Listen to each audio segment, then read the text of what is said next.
excited to have the gentleman in from Makita Tools.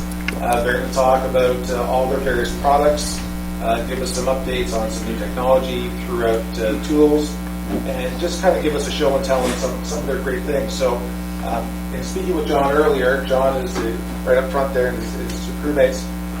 He suggested that if you want to come up and work with some equipment as well, I think you're going to allow the guys to come up and play with it a little bit. But ask as many questions. I've talked about this previously. Ask questions about any of their products, something that you want to know. They have great knowledge on the products and on the industry, so by all means, please ask away as many questions as you like. So, John, please, thank you for coming in. Thanks. Hi, guys.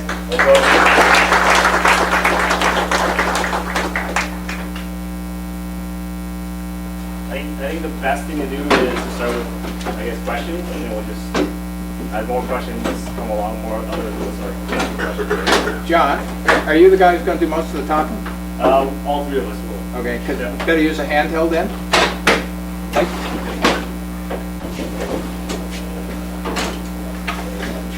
And you can pass it back here. Okay. Use this one now. All right, go. Alright, good evening, gents. My name is Chris Simon, product specialist for Ontario. Been with Makita for close on 4 years now. Started in Australia and now live here. Came for the weather. So we've got John. He's one of our national account reps, so he looks after the Home Depots, big box stores, things along those lines. And Chris Burney as well, who's actually going to be taking over a frontline position in a few weeks. So, yeah, he's also a bank of knowledge. He's been with some other power tool companies. We won't say which ones, otherwise we'll kick him out. But yeah, how many of you guys are familiar with our product lineup? That's what I was looking for. Do you guys have Makita tools, other companies' tools? Yeah? Not a problem. Well, by far, our most successful lineup is the lithium. Whether you guys are already using lithium, I saw some nickel metal hydrides in the back there. If you're not familiar with lithium technology, it's a world above other formats of batteries. Kind of say goodbye to the problems of memory effect and things along those lines. You can keep one of those batteries sitting on a shelf for 12 months and maybe lose 3 to 5% out of it. Does no damage to the battery at all. And also a lot better when it's cold weather. Again, perfect for Canada. We're actually about to pass the 160 tool mark running on that one battery platform. So, one battery can power 160 different tools. From everything, you've got drills, impact drivers, saws, band saws, lots of different things. Coffee maker, one of the most ideal when you can't find a Tim Hortons within 50 meters of where you work, I guess. We actually even have a battery-assisted bike, which they're not letting me play with just yet. Fingers crossed on there. Chris, do you use a lot of power when you go from a corded to now the new versions of the battery-powered devices? To a degree. It's never going to be as powerful, obviously, as an AC tool. In saying that, though, we have...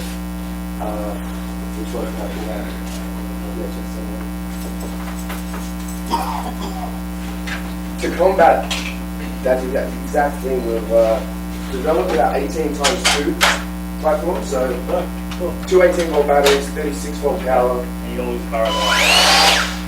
Now, with that saw, two fully charged batteries, you're looking at over 500 crosscuts in 2x4. And with our dual charger,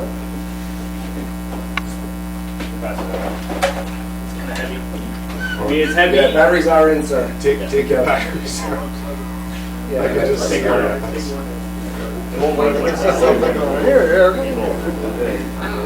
So yeah, when we released our 18x2 platform, it was about 2 weeks later that we released a double charger. So I'm not sure if you guys know or not, Makita's charger is the fastest on the market. We have a patented technology, so a fan actually pushes air and runs over all of the cells to keep the cells nice and cool, meaning that they can charge quicker. Some of our other competitors are getting there, but still nowhere near as close. We have 4 different size batteries, so they're all 18 volt. but the amperage on each battery is changing now. So we have 2, 3, 4, and 5 amp batteries with a 6 on the horizon early next year. With a 5 amp battery, you charge that up in 45 minutes. So I would love to see someone cross-cut over 500 pieces of 2x4 in under 45 minutes. I'll probably give you the saw for free if you can do that. That'd be pretty incredible. You don't want to challenge these guys. Seriously. But I mean, yeah, so we started off with the drills. As I'm sure a lot of people know about Makita. You've seen cordless drills, cordless impact drivers, everything along those lines. We actually were the first to come out with brushless technology as well. So some tools are still going to be brushed. We're not going to move away from them. There really is no reason. For example, a grinder, you might have to change the brushes. If you're using it heavily, probably once every 6 to 12 months. And that'd be more maintenance than anything else. Unless you're really bolting down on that thing all day, every day, then it's just general maintenance anyway. You've got to continue to change the brushes. Brushless technology allows you to get almost 30% longer runtime out of the tool, as well as more power. You don't have that friction build-up of the carbon brush. So, yeah, it was one of the biggest things for hazardous locations. 2006 was when we released it. And then, again, some of our other competitors, I can see a few colors in the room that we want to mention again. We'd love to switch up, by the way.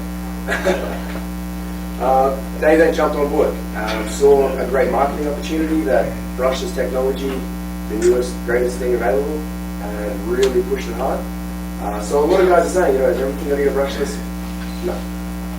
Just talking about batteries, someone once told me shouldn't leave the battery in the tool when you're not using it. That's understandable for nickel metal hydride and nickel cadmium batteries. Lithium, you're not going to notice any change unless you leave a battery in while you're trying to move it, like my father-in-law did, and ended up with 16 stitches in his stomach, thanks to this exact tool. Yeah, it wasn't the best getting a phone call saying he's driving himself to hospital bleeding through his chin. So yeah, leaving a battery in, it's not really going to do any damage. It's always safe practice to take the battery out. Obviously storing it inside as well. Again, guys up north, you can keep tools in the cottage, keep them over the winter. It won't affect them. If you are working outside constantly, then you will notice that batteries will take a little bit longer to charge. They also can not have the same capacity. So guys might pull the trigger on something first thing in the morning after they pull the batteries out of the back of the truck at minus 20 and say, oh, these batteries suck. No, it's simply because it's minus 20. What about leaving the battery in the charger? It hurts to leave it in overnight. Don't leave it in. Not a good idea to. And I mean, with a standard battery, you've got 22 minutes for the 3 amp, or 36 or 45 minutes. So it's not that same 6 to 8 hour charge cycle. We're not a timer. Yeah, absolutely. Our chargers will actually turn off, so it won't keep putting charge into it. But again, good practice though. So to that point though, I've left mine in the odd time. I've got a Makita as well. When it turns off, it's still okay to be left in there, even like overnight. Let's say I put it in. Yeah, that's okay. As long as it's not charging, correct? That's it. Yeah, and it won't continue to charge. Why is it not recommended? Simple problem that if you get a power surge, something like that, same as if you're going to be away from a TV or something like that for a long period of time, anything can get in, and you don't just want that off chance of surging a battery. Not really. It's just not ideal. Question about battery design. If I have a battery from 5 years ago, will it fit today's tools? Well, the tools I buy 5 years from now use the same battery. So it's going to change. So with our lithium technology, every battery, that's one of the older style there.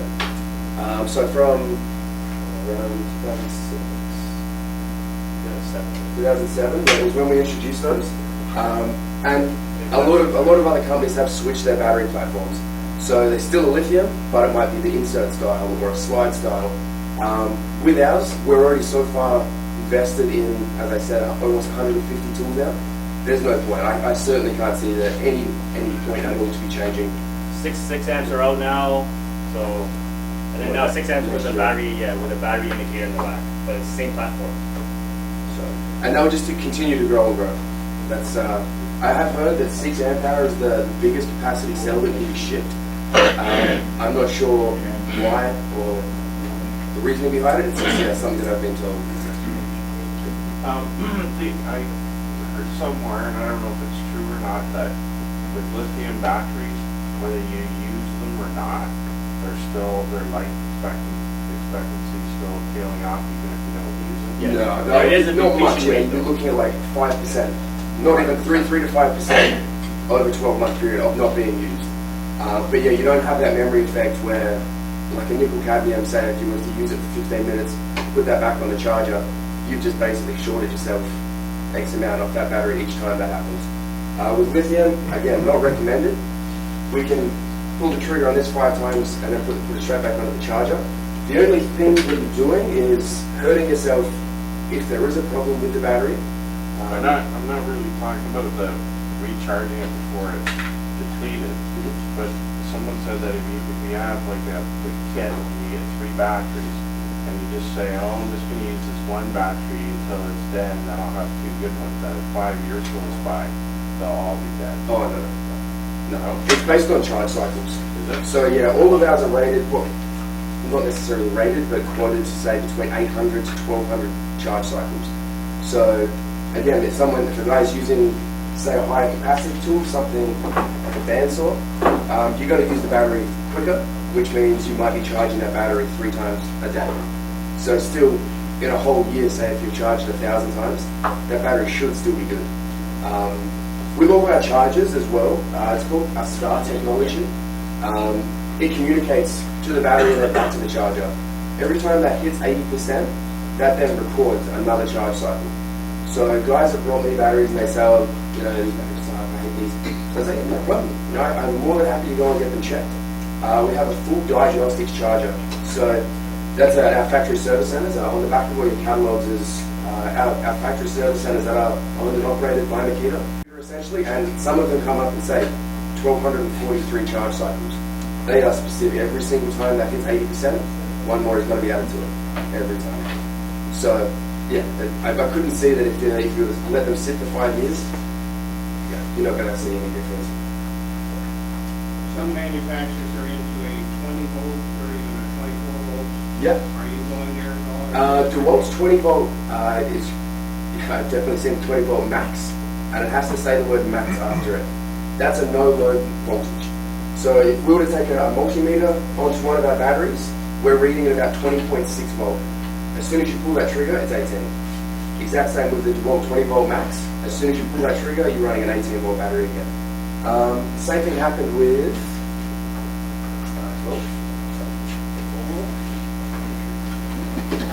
So we have the little 12 volt cell batteries as well. For about 3 years, they were 10.8 volt, and then